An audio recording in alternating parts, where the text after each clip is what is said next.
Hello दोस्तों, जय श्री राम। जी। Story 360 Hindi channel में आपका बहुत बहुत स्वागत है। यहाँ हम लेकर आते हैं देश की अनकही कहानियाँ, राज, सच और वो घटनाएं जो कभी इतिहास बन जाती हैं। चलिए आज के इस विषय पर बात शुरू करते हैं। 4 जुलाई 1976, अफ्रीका की एक बेहद खामोश रात। कल्पना की जा सकती है कि चारों तरफ गहरा अंधेरा है और और सतह पर सब कुछ शांत लग रहा है, लेकिन युगांडा के एंटेबे एयरपोर्ट के ठीक ऊपर आसमान में एक ऐसा तूफान आने वाला था जो सैन्य इतिहास को हमेशा के लिए बदलने वाला था। बिल्कुल। आज की इस गहरी चर्चा, जिसे हम डीप डाइव कहते हैं, उसमें हमारा विषय है Operation Thunderbolt, the 90 minute storm at Entebbe. बहुत ही दिलचस्प विषय है ये। हाँ, सुनने वालों के लिए आज का हमारा मिशन बिल्कुल स्पष्ट है। हम इतिहास के सबसे साहसिक, सबसे जटिल और एक तरह से सबसे असंभव माने जाने वाले रेस्क्यू मिशन का विश्लेषण करने जा रहे हैं। और इस विषय की गहराई को समझना बहुत जरूरी है। ये घटना सिर्फ एक सैन्य कमांडो मिशन या कुछ विमानों की गुप्त उड़ान तक सीमित नहीं थी। सही कहा। ये अंतर्राष्ट्रीय कूटनीति, जानलेवा खतरा, चरम रणनीतिक दबाव और असंभव को संभव कर दिखाने की एक बहुत ही बेहतरीन केस स्टडी है। बिल्कुल एक जासूसी थ्रिलर की तरह लगता है। एकदम सही। जब हम इस पूरी घटना के विवरणों का अध्ययन करते हैं तो समझ आता है कि कैसे एक देश ने अपने नागरिकों को बचाने के लिए हर अंतर्राष्ट्रीय नियम, भौगोलिक सीमा और सैन्य लॉजिक को चुनौती दी थी। ये एक ऐसा पल था जब पूरी दुनिया की सांसें अटकी हुई थी और सैन्य विज्ञान के कई स्थापित नियम हमेशा के लिए टूट गए थे। तो चलिए इस पूरी घटना को शुरुआत से समझते हैं, क्योंकि इसकी पृष्ठभूमि उतनी ही दिलचस्प है जितना कि खुद ये ऑपरेशन। हाँ, 27 जून से शुरू करते हैं। बिल्कुल। ये तारीख थी 27 जून 1976। एयर फ्रांस की फ्लाइट 139 जो तेल अवीव से पेरिस की अपनी नियमित उड़ान पर थी। बीच में ये विमान एथेंस में रुकता है और यहीं से कहानी में पहला खतरनाक मोड़ आता है। एथेंस एयरपोर्ट पर उस दिन सुरक्षा कर्मचारियों की हड़ताल चल रही थी, जिसका पूरा फायदा उठाया गया। हाँ, उसी का फायदा उठाकर 4 लोग बड़ी आसानी से अपने हथियारों के साथ विमान में सवार हो जाते हैं। और यहाँ उन अपहरणकर्ताओं की पहचान और उनके मंसूबों को समझना बहुत महत्वपूर्ण है। मतलब ये कोई आम अपराधी नहीं थे। तो वो कौन थे? वो एक बहुत ही जटिल वैचारिक गठबंधन का हिस्सा थे। इनमें से 2 लोग popular front for the liberation of फिलिस्तीन से थे और बाकी 2 जर्मन उग्रवादी संगठन रेवोल्यूशनरी सेल से ताल्लुक रखते थे। ये तो बहुत ही अजीब गठजोड़ लगता है। बिल्कुल। इन दोनों समूहों का एक साथ आना ही इस बात का संकेत था कि ये एक बहुत ही सोची समझी साजिश थी। एक तरफ फिलिस्तीनी राष्ट्रवाद था और दूसरी तरफ जर्मन चरमपंथियों की सत्ता विरोधी विचारधारा। समझ रही हूँ। इस गठजोड़ ने विमान के क्रू और यात्रियों के लिए एक अभूतपूर्व खतरा पैदा कर दिया। उन्होंने बंदूक और ग्रेनेड के दम पर पायलटों को उड़ान का रास्ता बदलने पर मजबूर कर दिया। और यही वो बिंदु है जहाँ से एक आम वाणिज्यिक उड़ान एक अंतर्राष्ट्रीय संकट में बदल जाती है। सही कहा। विमान को लीबिया के बेंगाजी में ईंधन भरने के बाद सीधे युगांडा के एंटेबे एयरपोर्ट ले जाया गया। अब यहाँ एक बड़ा सवाल उठता है कि युगांडा ही क्यों? इसका सीधा जवाब है वहाँ के तत्कालीन तानाशाह राष्ट्रपति ईदी अमीन। हाँ, ईदी अमीन दुनिया को ये दिखाने की कोशिश कर रहे थे कि वे एक मध्यस्थ हैं, लेकिन असलियत में उन्हें इस अपहरण का पहले से पता था। आतंकवादियों को पूरा सैन्य और लॉजिस्टिक समर्थन दे रहे थे। ईदी अमीन की भूमिका इस पूरी घटना में सबसे ज्यादा परेशान करने वाली थी। वो कैसे? अपहरणकर्ताओं को युगांडा की सेना का संरक्षण प्राप्त था, लेकिन एंटेबे पहुंचने के बाद जो हुआ वो सबसे ज्यादा खौफनाक था। विमान के पुराने टर्मिनल भवन में पहुंचने के बाद अपहरणकर्ताओं ने बंधकों का बंटवारा करना शुरू कर दिया। ये सच में दिल दहला देने वाला हिस्सा है। हाँ, उन्होंने इजरायली और गैर इजरायली यहूदी यात्रियों को अलग कर लिया और उन्हें वहीं बंधक बनाकर रख लिया, जबकि कुछ दिनों बाद बाकी गैर यहूदी यात्रियों को रिहा कर दिया। ये बंटवारा कोई मामूली बात नहीं थी। इसने मनोवैज्ञानिक तौर पर एक बहुत गहरा और भयानक घाव कुरेद दिया था। बिल्कुल। ये रोंगटे खड़े कर देने वाला है। कई यात्रियों के लिए, विशेषकर उन बुजुर्गों के लिए जिन्होंने द्वितीय विश्व युद्ध की विभीषिका देखी थी, ये एक भयानक सपने के सच होने जैसा था। एकदम सही कह रही हूँ। मेरा मतलब है ये बिल्कुल होलोकॉस्ट की यादों जैसा था। हाँ, उनके पासपोर्ट देखकर उन्हें अलग लाइन में खड़ा करना, और वो भी जर्मन चरमपंथियों के द्वारा, ये सीधे तौर पर उन भयानक यादों को ताज़ा कर रहा था। और उस वक्त दुनिया बस सांस रोके ये सब देख रही थी। और इसी के साथ हम उस स्थिति पर आते हैं जिसने इजराइल को एक ऐसे दौराहे पर लाकर खड़ा कर दिया जहां से कोई आसान रास्ता नहीं जाता था। इजराइल के सामने सिर्फ 2 ही रास्ते बचे थे। या तो झुक जाओ या फिर लड़ो। हाँ, या तो आतंकवादियों की मांगे मानकर उनके साथियों को रिहा कर दिया जाए, या फिर कोई सैन्य कार्रवाई की जाए। और सैन्य कार्रवाई का विकल्प रणनीतिक रूप से एक दुष्स्वप्न जैसा था।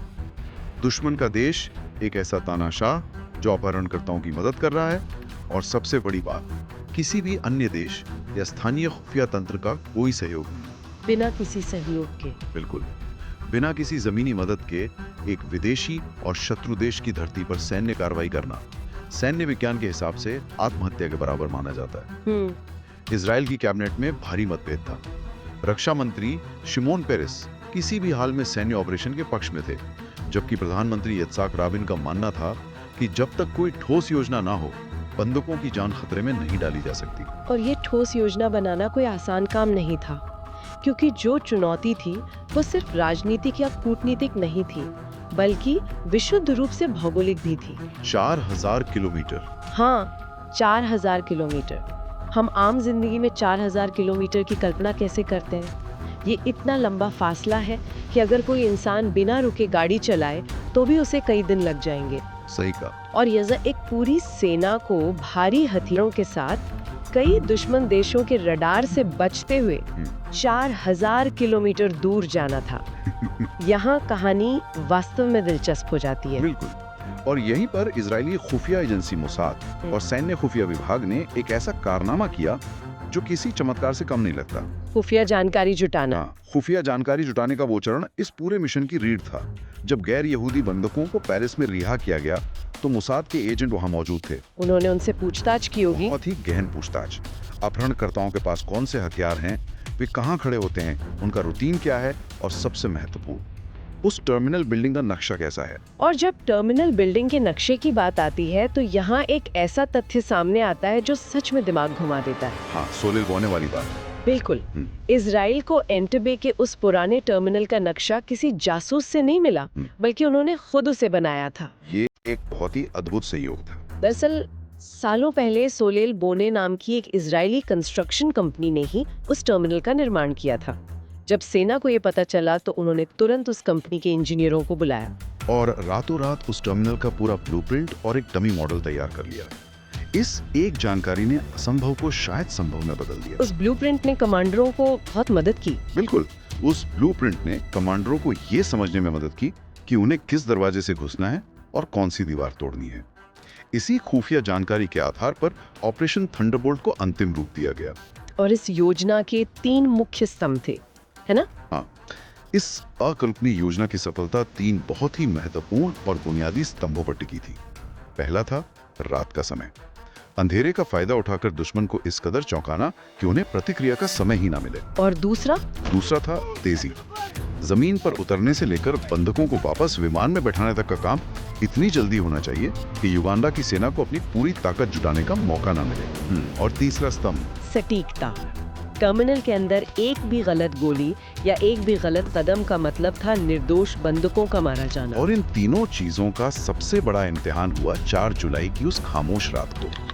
लेकिन ये उड़ान कोई सामान्य उड़ान नहीं थी। बिल्कुल नहीं। यहाँ ये समझना जरूरी है कि इन कमांडोज को ले जाने के लिए C-130 हरक्यूलिस विमानों को ही क्यों चुना गया। ये कोई तेज उड़ने वाले फाइटर जेट नहीं थे। ये भारी भरकम मालवाहक विमान थे। हाँ।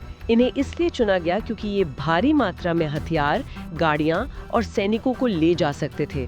और सबसे खास बात, ये अंधेरे में किसी भी कच्ची या छोटी पट्टी पर उतरने की क्षमता रखते थे। विमानों का चुनाव तो एकदम सही था, लेकिन उड़ान का रास्ता किसी भी पायलट के लिए एक बुरा सपना था। वो कैसे? 4 C-130 हरक्यूलिस विमानों ने इजराइल से उड़ान भरी। उनके साथ 2 बोइंग 707 विमान भी थे। एक में अत्याधुनिक मेडिकल सुविधाएं थी, जिसे केनिया की नैरोबी में उतारा गया, और दूसरा कमांड विमान था जो एंटेबे के आसमान में काफी ऊंचाई पर चक्कर लगा रहा था। एक कमांड सेंटर की तरह। हाँ, लेकिन उन मालवाहक विमानों को मिस्र, सूडान और सऊदी अरब की रडार से बचना था। इसके लिए उन्होंने लाल सागर के ठीक ऊपर पानी की सतह से मात्र 100 फीट की ऊंचाई पर उड़ान भरी। सिर्फ 100 फीट? हाँ, इतनी कम ऊंचाई पर भारी विमानों को लगातार 9 घंटे तक उड़ाना पायलटों की असाधारण कुशलता का प्रमाण है। ये तो सच में मतलब कल्पना की जा सकती है कि पानी के इतने करीब बिना किसी रेडियो कम्युनिकेशन के और खराब मौसम के बीच उड़ान भरना कितना तनावपूर्ण रहा होगा। बिल्कुल। लेकिन असली थ्रिलर तो तब शुरू होता है जब ये विमान एंटेबे पहुंचते हैं।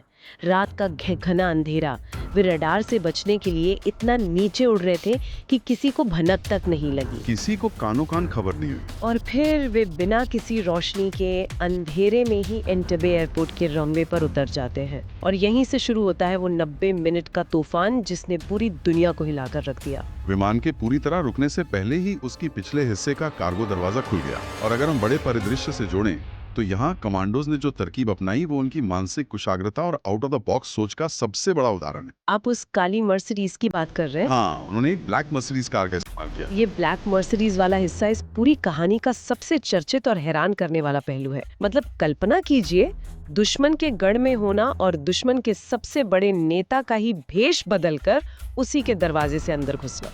ये बहुत बड़ा जोखिम था। कमांडोज ने एक आम नागरिक की मर्सिडीज कार ली, उसे रातों रात काले रंग में रंगा और उसे बिल्कुल ईदी अमीन की आधिकारिक कार जैसा बना दिया। उसके पीछे कुछ लैंड रोवर्स लगा दी गईं ताकि वो एक वीआईपी काफिला लगे। बिल्कुल।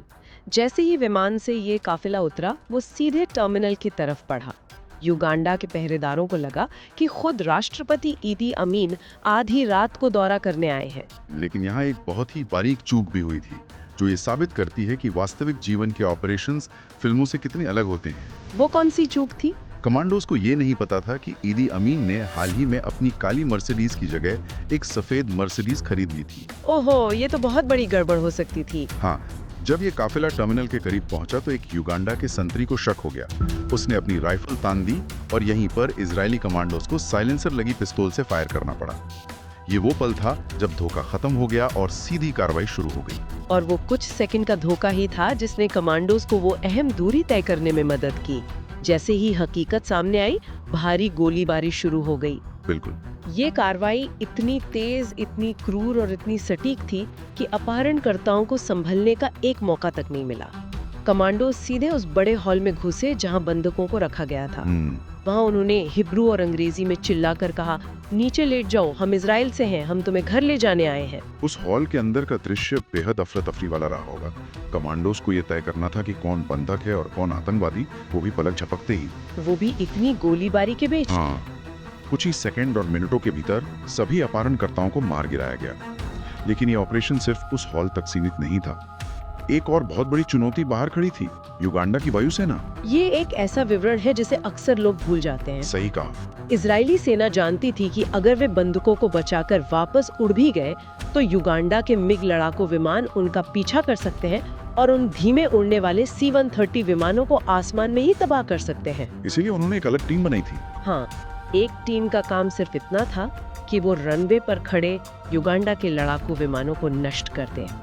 उन्होंने करीब 11 मिग-17 और मिग-21 विमानों को बम से उड़ा दिया, जिससे एंटेबे एयरपोर्ट पर आग का एक विशाल गुब्बार उठने लगा। ये सामरिक दूरदर्शिता का एक उत्कृष्ट उदाहरण था, दुश्मन की जवाबी कार्रवाई की क्षमता को पूरी तरह से खत्म कर देना। लेकिन किसी भी युद्ध या इतने बड़े ऑपरेशन में हमेशा एक भारी कीमत चुकानी पड़ती है, और ये कीमत इजराइल ने अपने सबसे बेहतरीन कमांडरों में से एक को खोकर चुकाई। ये बहुत ही दुखद हिस्सा है। ग्राउंड असॉल्ट टीम का नेतृत्व कर रहे कमांडर यूनातन नेतान्याहू इस गोलीबारी में शहीद हो गए।